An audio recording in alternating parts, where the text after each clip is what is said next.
me considero um economista bem voltado, né, bem direcionado para os austríacos, também para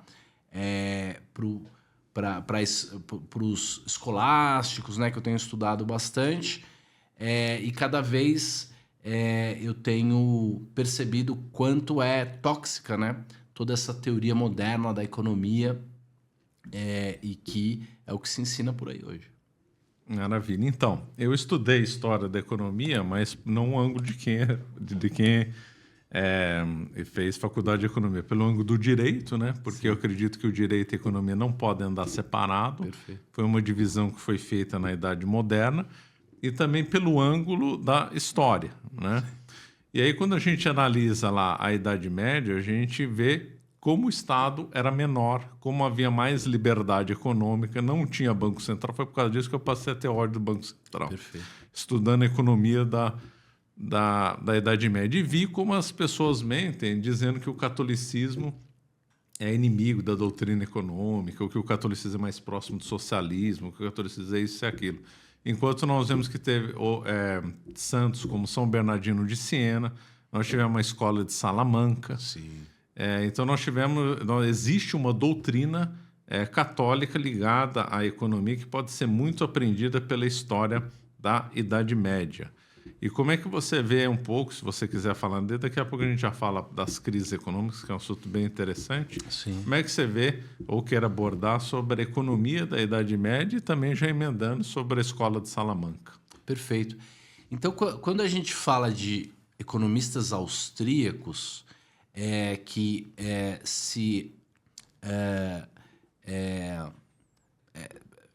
vão contra, né? Quer dizer, são o oposto, digamos, da economia moderna, da economia moderna econômica, dos estudantes, né, economistas de Harvard, o pessoal moderno, Chicago Boys e tudo mais. Por que austríaco, né? O que significa austríaco? São economistas que, de fato, né, são austríacos, como Hayek, entre outros. E onde é que a gente conecta isso com a Idade Média, com o catolicismo e com a escola de Salamanca? A gente tem que lembrar que a gente tinha o Império Austro-Húngaro, né? Que era a Áustria, entre outros países, e era o catolicismo, e esses monarcas e reis todos eram conectados entre si, né? Então, a economia austríaca, ela é uma herança, na verdade, dos escolásticos e da escola de Salamanca. Então, é muito interessante como todos vêm da mesma raiz, que é uma raiz católica, e a gente tem como um ponto muito importante da teoria econômica, por incrível que pareça, e novamente, São Tomás de Aquino. São Tomás de Aquino. Então, a escola de Salamanca são os escolásticos tardios. Se eu estiver errado, você vai me corrigindo, mas o fato é que toda essa escola que começa com Aristóteles, a teoria econômica, depois chega em São Tomás de Aquino e vai evoluindo, ela depois chega nos austríacos. E aí, no meio do caminho, tem Adam Smith, Ricardo, outros economistas que são hoje considerados os pais da teoria econômica, quando na verdade não são. Eles pegam uma teoria já pronta, que vem da escola de Salamanca, e ainda simplificam de uma maneira simplória, né?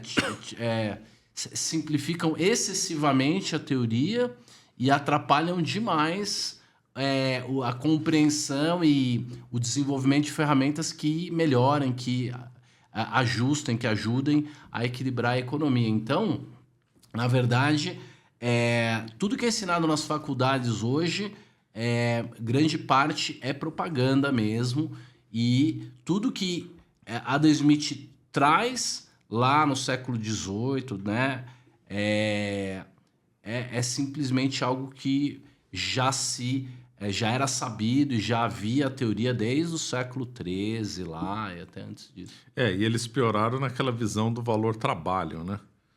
Que depois vai ser aproveitada pelo Marx, né? Vai ter o desenvolvimento do valor trabalho, mais-valia. Então, pode e mais falar. do que isso, né? Existia uma variável, né? um indicador, um fator, né? Nessa fórmula da economia do equilíbrio econômico que foi tirado, que é o egoísmo, o altruísmo, a questão ética, a questão moral. Antes não se separava a questão da riqueza com a moral, com a caridade, tudo isso fazia parte do mesmo modelo da fórmula. Então, uma boa economia ela tinha que ter a caridade, ela tinha que ter o equilíbrio e tudo mais. E, ao simplificar o modelo, tiraram todos esses fatores que eram tão importantes como se fosse algo desnecessário. E aí o que a gente tem hoje é uma economia totalmente voltada ao materialismo, voltada à eficiência e não considerando como fundamental, né? Para que a gente tenha uma sustentabilidade, né, da sociedade, é fundamental que a questão ética e moral seja considerada, né? Então, exatamente. Foi uma coisa que começou no Renascimento, como nós vemos a moral e o direito sendo separados da economia, também a moral sendo separada de outras áreas, por exemplo, da arte. Então, houve uma fragmentação das matérias, como se elas não tivessem relação entre si, e o que é pior, não tivessem que se relacionar ou sejam submetidos a uma moral, né, que entre em tudo, né? Porque você não pode fazer as coisas só porque está numa outra área, ignorar a moral, né? Então é uma pena que a economia tenha se desvencilhado, separado aí da moral. Agora vamos, antes de começar um pouco das crises, quando a gente vê o panorama da Idade Média é muito diferente de hoje na economia. Eu estava lendo outro dia que o mosteiro de Cluny podia emitir moeda, né? Que é uma Muito coisa completamente sem interessante. sentido. Por quê?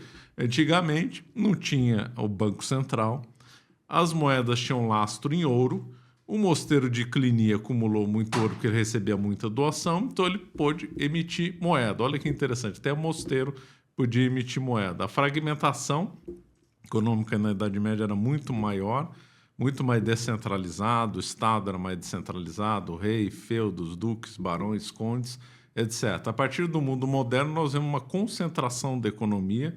Depois nós vemos aí a maldita criação do Banco Central, que deu muito poder para o Estado, Perfeito. concentração da emissão de moeda para o Estado, e parece que a Idade Média tinha crise econômica de vulto, ou a crise econômicas na história começaram com a tulipa mesmo?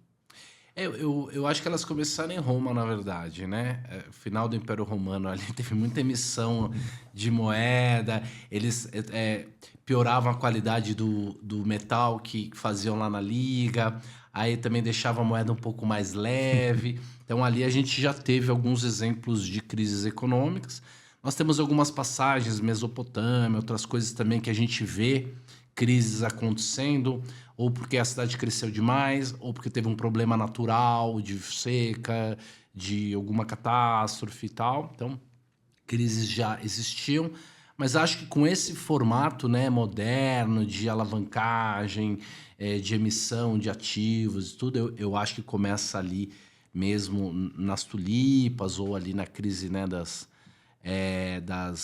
companhias do Mares do Sul, companhias das Índias, todas elas, a gente tem histórias interessantes, mas assim, comparando a modernidade com a Idade Média, é um absurdo, assim, né?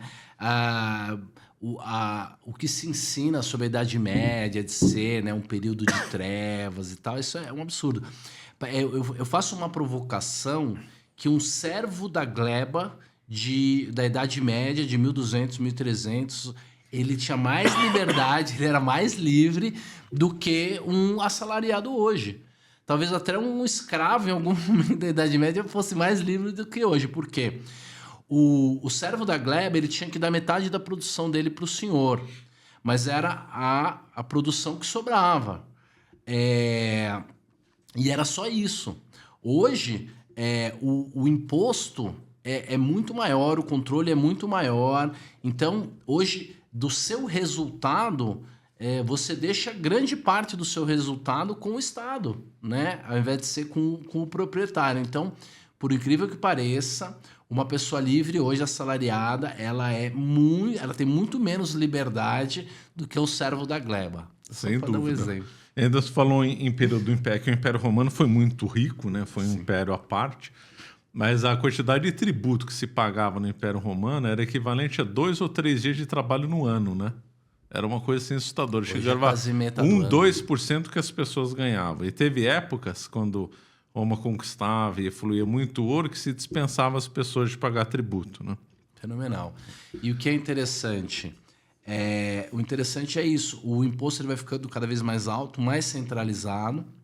Então, o imposto naquela época e o poder político ele era descentralizado, ele era concentrado na solução de problemas ali do bairro, ali da cidade, do feudo e tal. Hoje, todo o dinheiro ele vai para um governo central lá em Brasília, aí passa por um monte de burocracia, aí um cara engravatado com uma planilha de Excel vai tomar decisões sobre pessoas que estão a 5, 6 mil quilômetros de distância, que ele não tem nenhum comprometimento. Naquela época, se o gestor público fazia alguma coisa constrangedora, uma coisa que envergonhava, aumentava o imposto, alguma coisa... ele ia encontrar com os pagadores de imposto na igreja no domingo, ele ficava vermelho de vergonha. Hoje o cara de Brasília lá, todo mundo é número, né? Então, a sociedade, o mundo está muito fragilizado porque o poder ficou extremamente concentrado e ele é de cima para baixo, né? No passado era de baixo para cima.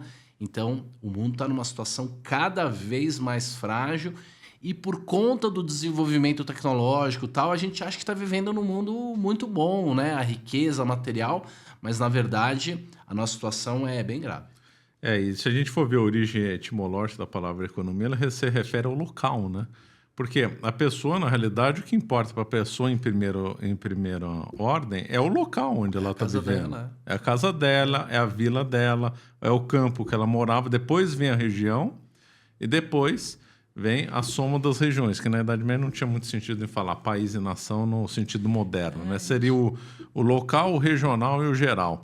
E se a economia, você der um pulinho na Suíça, você vai ver uma coisa parecida até hoje. Ainda até hoje, que era uma herança ainda do antigo Império Sacro-Romano Germânico. Você vê os cantões e a gestão econômica nos cantões, né? Até pouco tempo havia a possibilidade de emitir moeda nos cantões. Será que parou? Não tem mais isso? Não, eu acredito que, de repente, algum tipo de título, de bônus, título pode circular, coisa né? assim, eles são capazes. E veja... Existe no mundo alguma entidade privada que pode emitir moeda? Você lembra? Nos Estados Unidos, até uns 30, 40, eu tinha notícia que tinha. Mas eu não sei se acabou. Se a gente considerar que o Nubank acabou de fazer uma emissão de uma moeda, aí o roxinho aí, né? Eu acredito que sim. Alguns países também, né? Tipo Monte Carlo da vida, Luxemburgo e tal, por mais que estejam lá na Europa, poderiam, né, emitir esse tipo de coisa. Mas podem emitir ações, títulos, né? A moeda mesmo, acho que não tem mais nada, né? De entidade privada, né? Sim, sim. Mas um CDB não deixa de ser moeda, né? Sim, mas de uso corrente, né? Você vai na padaria comprar, né? O Buffett, né? Ele comprou e consolidou aquelas empresas que faziam aqueles cupons que você ganhava na revista para ter desconto no mercado e tal, que não deixa de ser um tipo de moeda. Aqui no Brasil funcionou muito como moeda dos vales-refeições no tempo da inflação, lembra? No Bradesco, quando não tinha dinheiro para terminar o mês, eu vendia os tickets. Então todo mundo fez No pregão tinha o mercado de você tickets. chegava na padaria e negociava isso, dava troco em vale-refeição, virou uma moeda paralela no Brasil, né? Você vê como as pessoas querem fugir da inflação. Lembrando que no Brasil, colônia, a principal moeda nos primeiros 100 anos era o ducado veneziano, né? E havia ampla liberdade de circulação de moeda. Então, circulava tanto escudo português, maravedí, escudo francês, e o principal era o ducado veneziano, que tinha lastro em ouro, né? Dá uma pena como perdemos o lastro em ouro, né? Perdemos. Se você quiser contar a história disso, como foi feito. Conto sim. E uma coisa interessante do passado é que havia uma dinâmica meio parecida com a dinâmica atual, do dinheiro ser meio escriturário, digamos assim. Porque depois que Roma colapsou mesmo, né, e aí se espalhou aí pelos feudos e tudo mais, eles continuaram fazendo conta na moeda de Roma, ou depois num ducado da vida, assim. E assim, ninguém precisava ter a moeda. Eles não pagavam, eles não faziam liquidação todo dia, toda hora. Você não chegava na venda lá no restaurante e comprava. Tudo era anotado e todo mundo tinha crédito. E aí as pessoas depois liquidavam uma vez por mês, era tudo caderneta. Então não deixava de ser uma conta corrente, assim. A coisa do dinheiro moeda mesmo, ele é mais o começo desse século, porque aí perdeu o laço entre as pessoas, a confiança, né? Mas no passado todo mundo confiava em todo mundo, né? Então abriam créditos, né? Como tinha até pouco tempo. No interior ainda tem, né? Tem caderneta. Você abre conta na padaria e paga no final do mês, né? Sim. Quando nós vemos aí porque a perda do lastro em ouro começou para valer mesmo, né? Já tinha, mas foi o Bretton Woods, né, que teve um impacto, que atrelou as moedas ao dólar. Foi o primeiro golpe, né, pelo menos nos últimos 100 anos, e depois, finalmente, o Nixon lá em... Que ano que foi? 72, 73, né? Exato. Que acabou com tudo. Ele deu o calote mesmo, né? Porque assim, todo o dinheiro do mundo tinha uma quantidade equivalente de ouro em reservas, né? Então, as notas, o crédito em conta, tudo isso, ele tinha que ter a contrapartida em ouro. E aí o ouro subia e caía, e aí a moeda ela se equalizava, equilibrava com relação a isso. Se o governo emitia mais moeda e não aumentava a sua base em ouro, então essa moeda se desvalorizava, ela perdia o valor. E aí, como o Marcelo falou, isso aconteceu durante toda a história, até que lá, depois da guerra, eles colocaram o dólar como lastro, pelo menos como moeda principal, né, de câmbio de trade global. E depois, em 73, o Nixon veio a público e tirou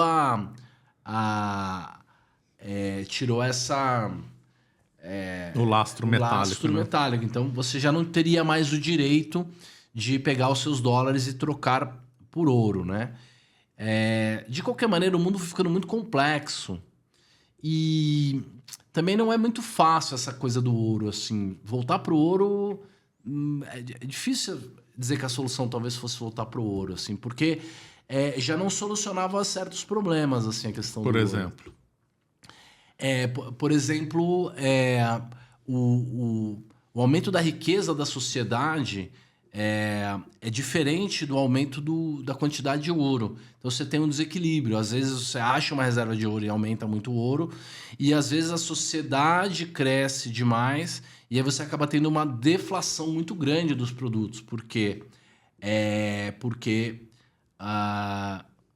as coisas vão ficando mais baratas, os produtos vão ficando mais baratos porque